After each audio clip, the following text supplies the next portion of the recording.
Le agradezco muchísimo al IPCBA. Esta es la segunda oportunidad que me invitan a los seminarios que me parecen muy útiles y me parece también interesante y un aporte sustancial a la producción de carne y a la comercialización de carne, lo que está haciendo dentro de sus actividades programadas.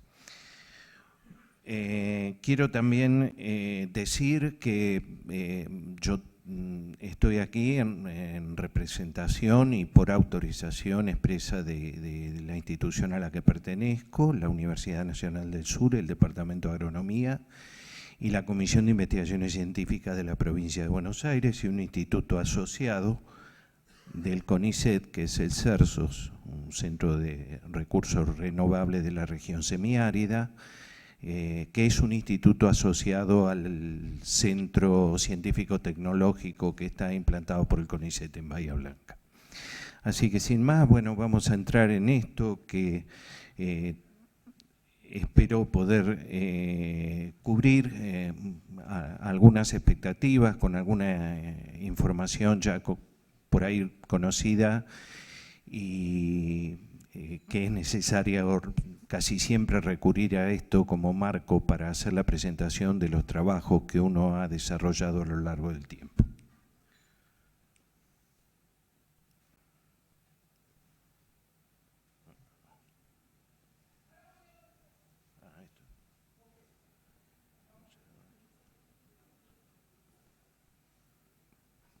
Bueno, voy a usar directamente el...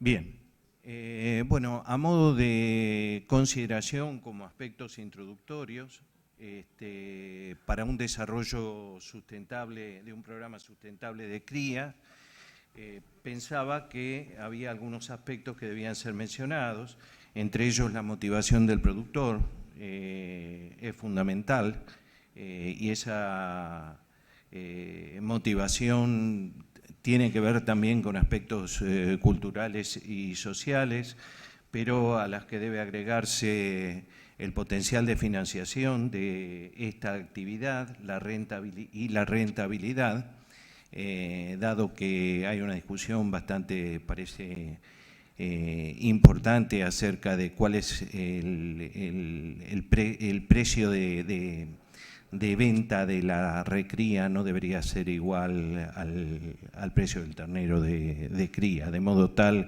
que esto podría, algunos piensan que podría generar un estímulo en el desarrollo de la recría. Hay una serie de limitantes ambientales y de eventos extraordinarios que se producen. Les recuerdo que yo voy a hablar de recría en áreas marginales y aún importantes, y sobre lo que vamos a hacer hincapié prácticamente al desarrollo de esta charla, son las consideraciones, algunas consideraciones fisiológicas y nutricionales.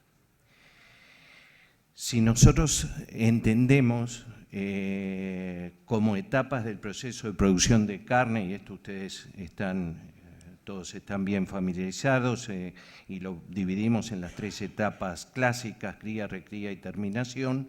La recría sería equivalente a la etapa de crecimiento. En esta etapa de crecimiento, y a modo de recordatorio, pongo esta curva que muchos de ustedes conocen, pero que muchas veces en la práctica no se considera, y esta es una restricción fisiológica importante, porque a partir del momento en el que el animal llega a la pubertad, la tasa de crecimiento comienza a disminuir significativamente, la deposición, al igual que el cambio en la composición de la ganancia de peso. Debemos entender que desde el punto de vista biológico grandes cambios nosotros no podemos estimular, porque la tasa de ganancia tiene composición de diferentes tejidos que se van dando como ondas de crecimiento a lo largo a medida que el animal avanza hacia la madurez. Bien, una de las discusiones actuales es el peso de faena. Nosotros hemos caído durante muchos años en el peso de faena con el objetivo de abastecer el mercado interno. Y esta discusión es apropiada porque realmente existe un potencial de agregarle mucho más kilos de carne a un animal y no venderlo con entre 280 y 380 kilos, dependiendo de los mercados y de los objetivos. Bueno, hay un peso de faena mínimo que ha sido establecido, normado, en 300 kilos en pie, 165 kilos en gancho y 83 kilos para la media res, pero si nosotros cumplimos con este peso mínimo, obviamente no vamos a llegar al mayor peso de faena. Entonces, el objetivo sería incrementar la edad y el tamaño mediante la recría antes del engorde intensivo y aprovechar la etapa esta de alta eficiencia de conversión para usar sistemas pastoriles en los cuales nosotros estamos tan familiarizados. Ahora, la recría involucra diferentes categorías. Nosotros, cuando hablamos de recría, podemos estar hablando de vaquillonas de 15 a 18 meses para que lleguen a la pubertad en 15 a 18 meses y sean entoradas. Podemos estar hablando de terneros con un destete convencional de 160 a 180 kilos, hasta 300 kilos en la recría y terminación a los 36 meses. Esto sería lo que por ahí nos permitiría llegar a pesos de faena más altos, pero también tenemos que hablar de recría en lo que yo denomino destete anticipado, me gusta más llamarlo así que destete precoz, porque en realidad estamos jugando acá con una diversidad de aspectos sobre los cuales, hasta en los cuales entraría consideraciones sobre bienestar animal. Entonces, una recría bueno, me dejó de funcionar el puntero también. Está. Ahora que dejó de funcionar el puntero, empieza a funcionar esto. Si tenés un puntero, ¿me alcanzás, por favor? Un reemplazo, esto no está funcionando. Bueno,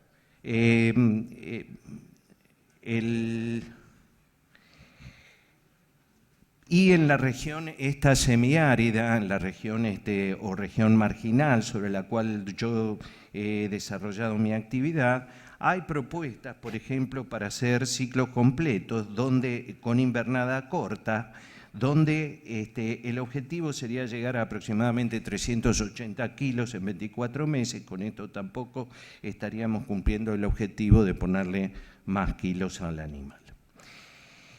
Entonces, la implementación y éxito de la recría tiene una dependencia de una multiplicidad de factores y de decisiones que va a tomar el productor. El productor y los mercados y todo lo que rodea el inicio de la decisión esa, si vamos a hacer recría o no la vamos a hacer. Dentro de estos hay imponderables y algunas cuestiones son certezas. Dentro de lo que son certezas, también hay un grado de imprevisibilidad, pero yo me refiero a certezas cuando estoy hablando del conocimiento científico-tecnológico que se ha desarrollado y que es muy abundante en el área en el que, a la que hago referencia. Situaciones y restricciones. ¿Qué situación estamos enfrentando y qué restricciones tenemos en la recría en áreas marginales? Me desempeño en esta zona, entre la zona subhúmeda y la zona semiárida, y obviamente tenemos diferentes paisajes generados como consecuencia de la producción ganadera y en combinación con la producción agrícola. Aquí tenemos entonces, a ver si puedo usar el mouse. No.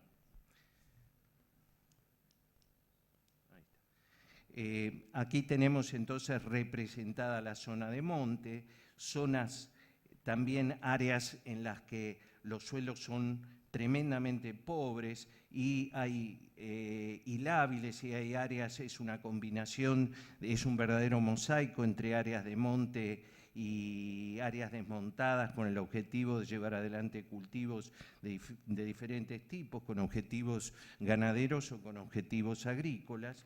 También tenemos dentro de este área, en mucho menor medida, la utilización de cultivos sembrados como sorgos para utilizarse como diferidos, y también utilizamos algunos forrajes de alta calidad.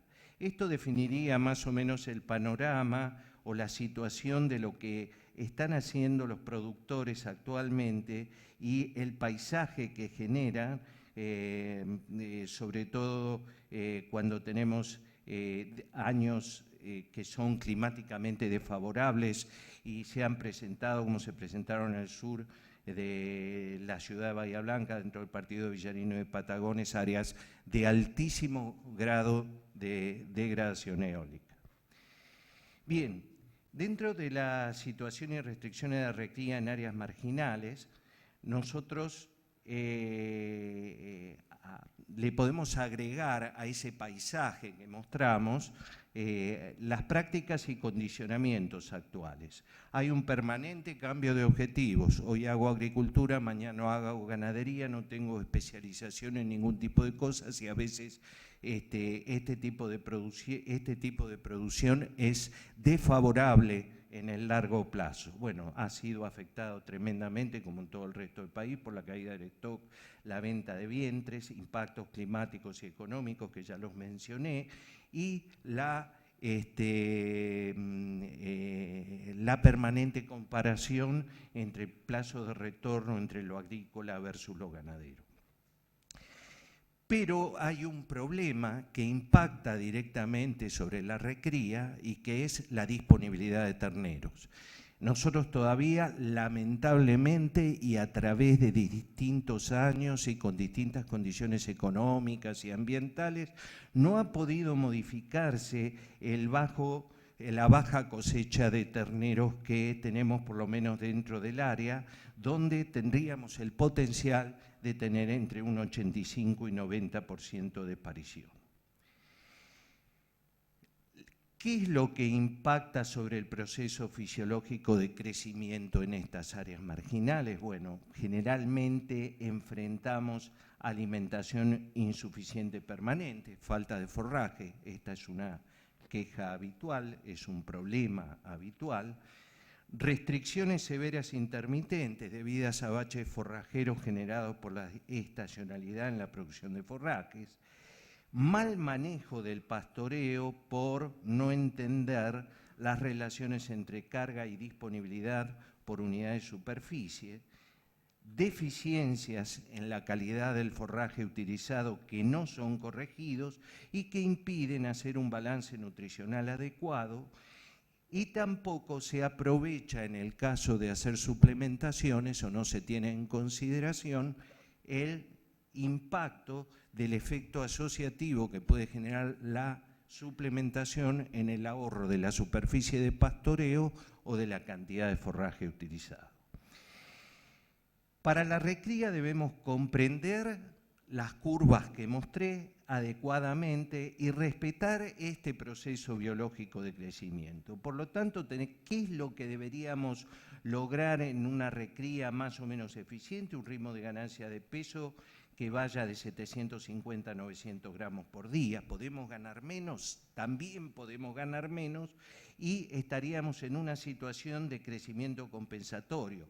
Pero las restricciones que nos llevan al crecimiento compensatorio, las restricciones cual y cuantitativas, deben ser compatibles con el proceso de crecimiento. Nosotros no podemos tener animales ganando a ritmos inferiores a los 400 gramos por día si estamos intentando hacer una recría, porque el efecto del crecimiento compensatorio a esa tasa de ganancia no va a ser adecuado. Aprovechar el segmento de la curva de crecimiento donde la utilización de pasto es más eficiente, poder predecir en cuánto tiempo vamos a aproximadamente poder alcanzar nuestro objetivo, nuestro peso objetivo, características apropiadas de conformación de la red en función de ondas de crecimiento. Si hacemos una recría adecuada, vamos a tener un animal con un tamaño y un desarrollo adecuado para poder ponerle más kilos encima y así cumplir con el objetivo de aumentar el peso de faena. Existe un bache sustancial entre la información disponible, utilizable y aplicada. Y acá quiero señalizar que hay múltiples acciones de transferencia. Esta es una acción de transferencia, pero a la que se le suman una multiplicidad como no se ha visto antes. Lo que quiere decir que hay una generación de información muy importante. Por ejemplo, lo pongo como ejemplo, las redes de ensayos de forrajeras en los que participa, yo no trabajo en esto, pero me parece que hay una cantidad de información, por ejemplo, hoy en cuanto a sorgos, no solamente en la región semiárida, para la región semiárida, sino para todo el país, generada por estas redes de ensayos. Hay unidades demostrativas, y yo puedo señalar dentro del área nuestra, la del INTA Bordenave, con un proceso de cría, recría, terminación en ciclo completo, con una invernada corta, que fue lo que mencioné antes, que puede generar alrededor de 250 y tal vez más kilos de carne por hectárea. El Ministerio de Asuntos Agrarios de Patagones tiene un excelente ejemplo de manejo de monte en zonas semiáridas para cría y recría. Y hay por ahí, dentro de la información disponible, una propuesta de que tener un 60% de pasturas perennes más anuales versus las naturales y degradadas, podemos estimar que vamos a ir de 120 a 150 kilos por hectárea a 300 o 400 kilos de carne por hectárea aún en áreas marginales. Una cuestión es la competencia que se genera cuando tenemos que tomar la decisión de qué es lo que hacemos y por supuesto el productor lo que quiere es hacer algo rentable, algo de rápido retorno, pero en nuestra zona el trigo ha competido históricamente con la producción de carne. Vamos a ver cómo podemos usar también trigos con el objetivo de doble propósito. Ahora, es muy importante tener en consideración, si estamos mirando al futuro, la sustentabilidad en cuanto a la extracción y reposición de nutrientes del suelo. Para producir 2.000 kilos de trigo nos llevamos todos estos nutrientes y el costo de reposición serían aproximadamente $168 por hectárea. Pero para producir 300 kilos de carne, la pérdida de nutrientes sería esta, con un costo de reposición de solamente $18. Esto también es un valor económico. En Argentina se repone solamente el 34% de los nutrientes que se extraen con los principales cultivos agrícolas.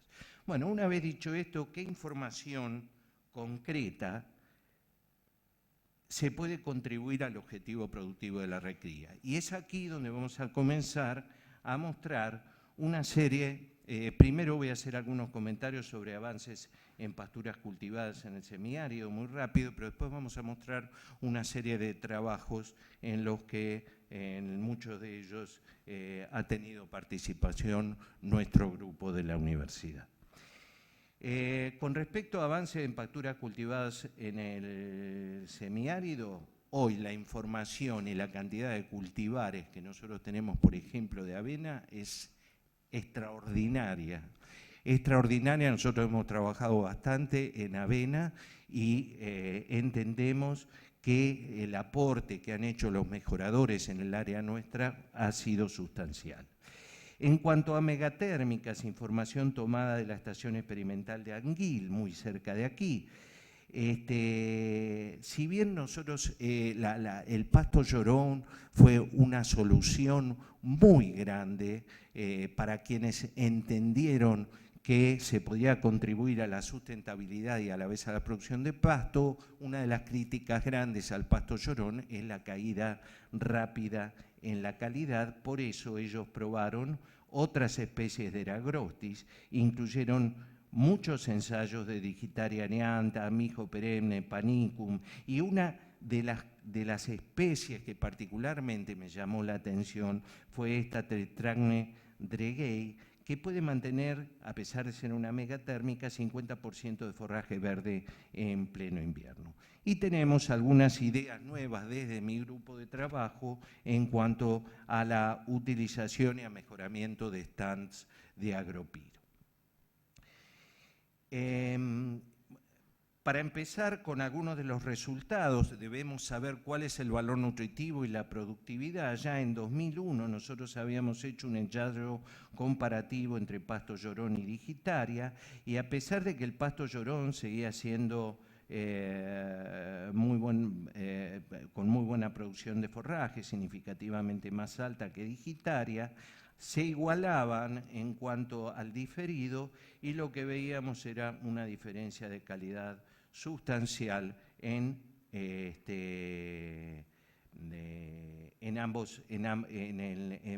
los cortes de primavera-verano, y también arrastrada al diferido con una casi 10 puntos porcentuales, más de 10 puntos porcentuales de digestibilidad, y una diferencia de un punto de proteína que en la zona donde estamos nosotros tiene un significado, una trascendencia bastante importante. En cuanto a agropiro, que les mencioné recién, estamos haciendo trabajos. Tengo un chico que está haciendo un doctorado, que está haciendo un desarrollo muy interesante de intersiembra de leguminosas sobre agropiro. Los objetivos aquí serían aumentar la producción de forraje, mejorar la eficiencia de uso de agua, disminuir el costo de producción de forraje, aumentar, por supuesto, la calidad, y podríamos tener un impacto sustancial en la disminución del uso de agroquímicos, con lo cual los animales que estarían más del lado, que estarían pastoreando teóricamente esta pastura, estarían más del lado orgánico.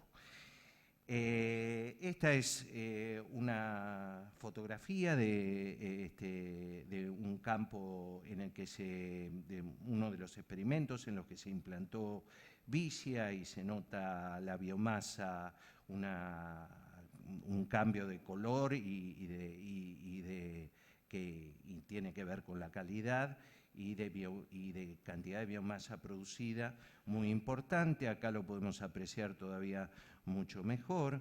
Esto es agropiro, esto es agropiro más vicia. Y tenemos en dos cortes no solamente un crecimiento en la cantidad de biomasa producida, a principios de otoño están las dos iguales, y obviamente acá no tenemos vicia.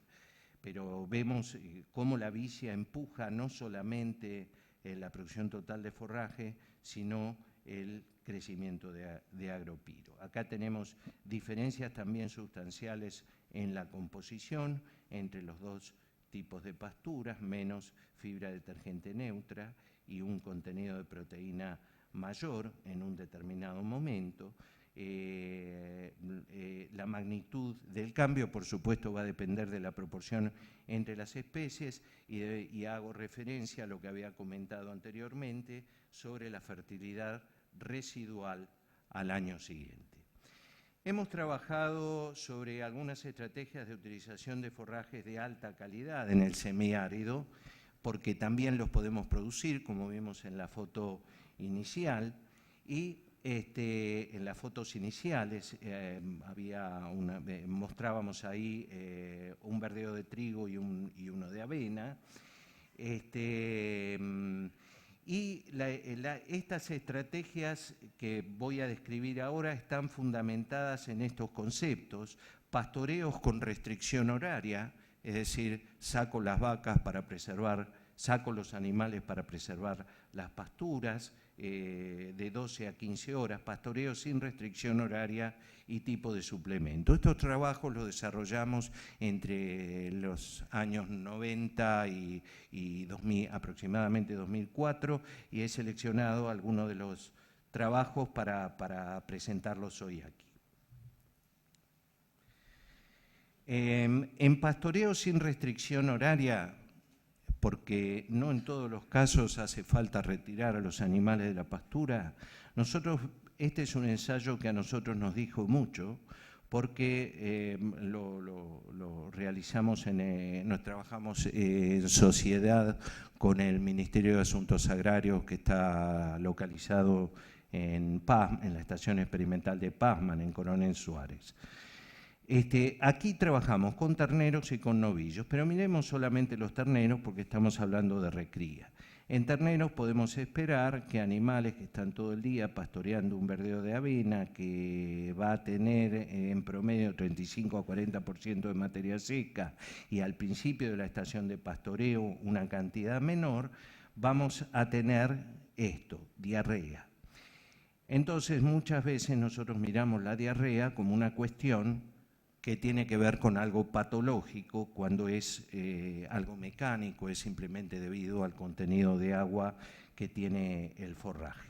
En consecuencia hicimos lo que hacían los productores, les dimos un heno, el heno que teníamos, en general los henos que nosotros tenemos son, que disponemos regionalmente, son henos de bastante baja calidad, en este caso un heno de moa, en donde los animales tenían acceso ad libitum a la pastura, es decir, estaban todo el día sobre el verdeo, pero también podían consumir heno. Estos fueron los consumos de heno.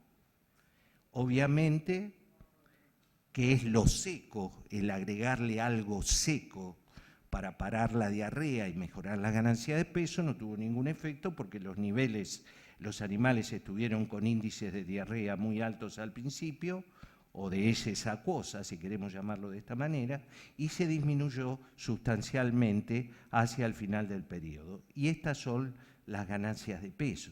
Por lo tanto, nosotros entendimos que el suministro de un heno de baja calidad, cuando el animal tiene acceso a un pastoreo de alta calidad y las horas de pastoreo no tienen restricción, no tiene absolutamente ningún efecto sobre la ganancia de peso y sobre todo si es de mala calidad, los niveles de consumo son muy bajos como lo que podemos mostrar aquí, 20 a 63 gramos por día, dependiendo que sean terneros o novillos.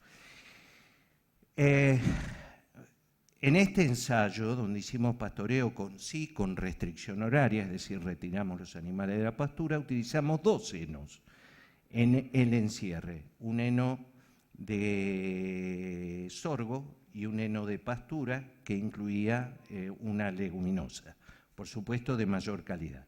Aquí el consumo de heno mejoró, pero recuerden que los animales no tenían acceso en todo el día a la pastura y sin embargo las ganancias de peso fueron inferiores a las que tuvimos en el ensayo anterior. Por supuesto esto es en distintos años y son el efecto año debería estar medido y también hay diferencias en la producción de forraje, etc. Pero simplemente a modo de ejemplo, ver cómo, independientemente de la calidad del heno, incentivamos el consumo del heno solamente por el encierre. Es decir, esto tiene que estar programado. Queremos darle un heno y el único heno que tenemos es de baja calidad para que consuman ese heno, al menos en los trabajos que hicimos nosotros, tendrían que estar con restricción horaria en el pastoreo. Pastoreo sin restricción horaria más suplementación con heno o grano. Aquí también utilizamos un heno de alfalfa, fueron vaquillonas Aberdeen Angus de 192 kilos de peso inicial en promedio, y las ganancias de peso en el tratamiento control fueron de 700 gramos, estos no recibían suplementación, y hubo diferencias significativas con respecto a aquellos animales que estuvieron suplementados diariamente con maíz y no hubo diferencias entre el tratamiento control sin suplemento y aquellos que estaban recibiendo adicionalmente heno de alfalfa. Pastoreo sin restricción horaria más suplementación con grano o grano más una fuente de proteína de baja degradabilidad ruminal. Nosotros tenemos un problema, nosotros creemos que los verdeos en Balcarce son iguales, nosotros lo teníamos en la región nuestra y pensábamos de esta manera que un verdeo en Balcarce, en Villegas va a tener la misma composición que un verdeo en nuestro área, que son suelos muy pobres en nitrógeno. Y no es así, nosotros hemos permanentemente encontrado verdeos por debajo, verdeos en estado vegetativo con concentraciones de proteína que están por debajo de 10 puntos. Entonces, incluimos, como sabemos que esos 10 puntos sirven para mantener el funcionamiento del rumen, pero tal vez no son suficientes para el aporte de proteína que tiene que recibir el animal, consideramos aumentar la eficiencia a través de una fuente de proteína de baja degradabilidad ruminal y tuvimos estas diferencias. El maíz, muy parecido al ensayo anterior en términos de ganancia de peso, pero cuando dimos una fuente de proteína de baja degradabilidad en verdeos que tenían bajo contenido de proteína, en un determinado momento de la estación de crecimiento, sobre todo entre julio, agosto, septiembre, encontramos ganancias de peso o encontramos una respuesta muy interesante a la suplementación con proteína de baja degradabilidad ruminal. Este es un pastoreo. Los últimos años estuvimos trabajando mucho con grano de avena, que es el grano que se produce regionalmente, y este es un pastoreo rotativo de verdeo de avena suplementado con grano de avena entero. Este es un pastoreo bajo riego, en la zona de riego de Río Colorado, en el INTA de Hilario Ascasubi se hizo este trabajo y correspondió a la tesis de magíster de la ingeniera agrónoma Josefina Marinice, que trabajó bajo mi dirección en este proyecto. Bueno, aquí encontramos que las ganancias de peso, encontramos muchas mejoras en la producción de forraje, también mejores contenidos de proteína, y cuando le dimos 0,25 o 0,5% del peso vivo como grano de avena, logramos aumentar sustancialmente la ganancia de peso. Por lo tanto, nosotros que tenemos dificultades para conseguir maíz, pensamos que el grano de avena puede ser una alternativa interesante y comenzamos con un proyecto de revalorización del grano de avena donde evaluamos una multiplicidad de cultivares y nos encontramos con que el grano de avena puede tener altos contenidos de aceite que incrementarían sustancialmente el aporte energético. En este trabajo también hicimos algo de calidad de carne. ¿Cuánto tiempo me queda? No tengo claro. 10 minutos, bien.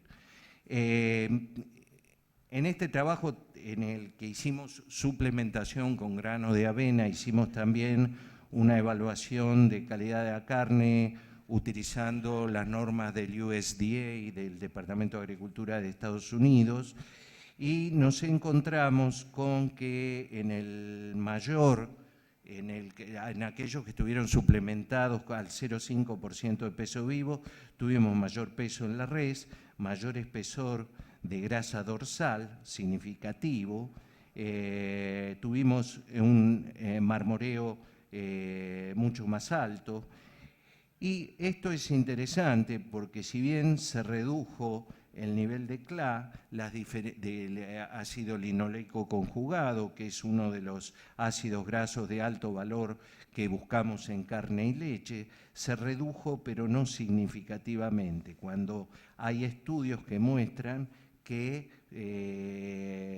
suplementación con otros granos pueden disminuir significativamente esto. Entonces estamos valorizando una carne pastoril valorizando la eficiencia de suplementación simultáneamente, sin disminuir la calidad de la carne, que también se ve en esta relación en particular, que la Organización Mundial de la Salud dice que tiene que estar por debajo de un valor 4. La relación entre ácidos grasos N6, omega 6 y omega 3. Estuvimos en 3,65, las diferencias fueron significativas, pero nos mantuvimos por debajo de ese valor 4, lo cual nos alentó a seguir sustancialmente con algunos estudios con grano de avena. Acá les quiero mostrar algo, hace unos cuantos años, por allá por los 90, apareció un americano de Oklahoma State University que nos decía, bueno, no tenemos pasto, y señalaba cómo, y el trigo que está ahí, bueno, si bien todos sabemos las funciones del trigo, del trigo doble o de los cultivos doble propósito, la verdad es que se le ha dado bastante poca atención. Entonces quería señalar este trabajo en el que se compararon 3 cargas diferentes. Fue publicado por Arsadún, que trabajó en colaboración con un grupo de la universidad, es decir, el grupo de la Universidad del Sur trabajó en colaboración con Arsadún en el desarrollo de este trabajo, y ellos encontraron que a altas tasas de ganancia, sí, a altas cargas, tenemos una disminución sustancial en el rendimiento de grano, pero, y podemos resumirlo en esto, en donde se hizo con alta carga hay 107 kilos más de carne y 396 kilos de reducción en la producción de grano de trigo. A precios históricos, por lo menos al momento en el que se había hecho ese trabajo, aparentemente este tipo de manejo de un verdeo es rentable. Con respecto a la frecuencia de suplementación, todos estamos de acuerdo en que la gente le rehúye al trabajo diario de suplementar animales a pastoreos. En cuanto a cambios de frecuencia de suplementación, es decir, darla cada 2 días o 3 días para completar en la semana la misma cantidad de kilos que se le daría en un día solo, hay mucho trabajo hecho sobre suplementación proteica y nosotros también hemos contribuido con algún trabajo en ese aspecto. Es posible obtener resultados similares a los que se obtenían con suplementos proteicos que con granos. Un trabajo de La Mana, muchos tal vez lo conozcan, es un uruguayo del INTA que trabaja en nutrición de rumiantes, desarrollaron este trabajo donde compararon un control con heno de alfalfa sin restricción, esta era la dieta basal, y estos que recibían un porcentaje de maíz quebrado a diferentes niveles de peso vivo, pero cada 24, 48 o 72 horas. Ellos se encontraron con que hasta 48 horas no hubo diferencias significativas, por lo tanto la suplementación cada 2 días podía generar resultados similares a la suplementación diaria. Y esto hecho en novillos, pero donde le agregaron un tratamiento de lunes a viernes, encontraron que dejar el fin de semana para estar con la familia, con la patrona, no generaba ningún disturbio con respecto a la ganancia de peso. Bien, ya me hacen señas de que tenemos que terminar.